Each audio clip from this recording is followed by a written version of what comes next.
Rich, as we move into 2025, it's just around the corner.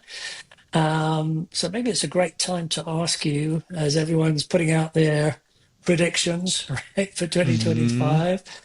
How do you think tech leaders will perceive Gen AI and the broader industrial AI toolset?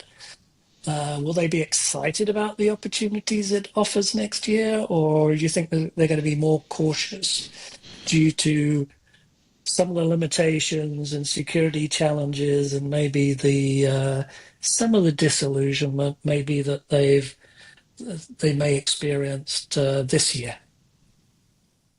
Yeah, so I think I don't have a crystal ball. If I did, I would have made $1 billion in the stock market already. I mean, I would use that crystal ball for all kinds of things, but I don't. So I'm just guessing, like you and everybody else, I suppose. But here's what my crystal ball would say. I think is that we're definitely on a hype curve when it comes to Gen AI. I think that's not a novel observation or even a bold declaration. I think it's pretty accepted. We're on a hype curve.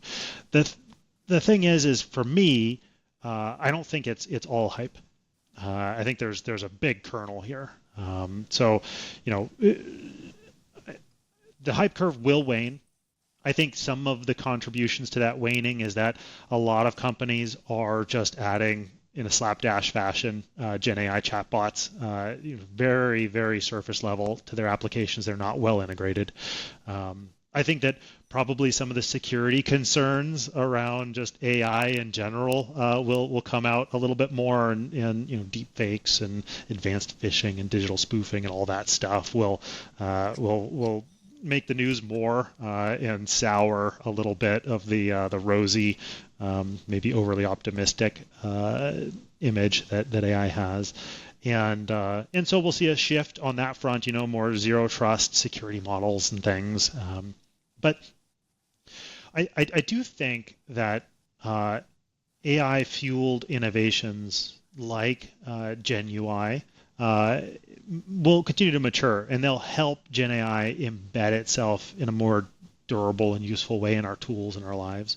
And society will begin to adapt to the challenges of security and such, and it'll become an expectation, right? I think in my mind that's inevitable, and so maybe that's when when we've kind of made peace with the fact that it's not all good, but it's on balance good.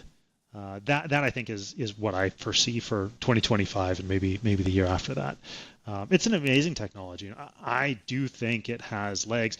I mean, quick anecdote here. I've been around just long enough to remember when XML was the new hype. Like I literally remember going to Comdex, like a large computer show in Las Vegas, and XML was the new hotness. Right, that's XML. It's ridiculous. Right. You think about it. Yeah, so there's been so many hype curves, especially in the rapid world of tech. But AI is going to stick around. It has to. It's a good thing that it will, and it'll allow humans to focus on the interesting and valuable challenges that bring real value.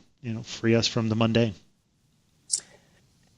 Yes, I think that's great. I'm not sure the term Gen UI will stick, but I agree with the that may be its lasting value as part of what I think we agree on, which is really that it's been good to put the spotlight on the broader industrial AI tool set, Hmm. and it has added significantly to that tool set and changed the way we interact with complex software. So it'll be interesting to look back a couple of years from now and see if see how things have evolved. But I'm with you. I think there may be a little bit of a injection of reality, Hmm. a bit more discipline on applying the right AI tool for the job at Hmm. hand, the use case at hand. But I don't see us slacking off. It's just got too much value.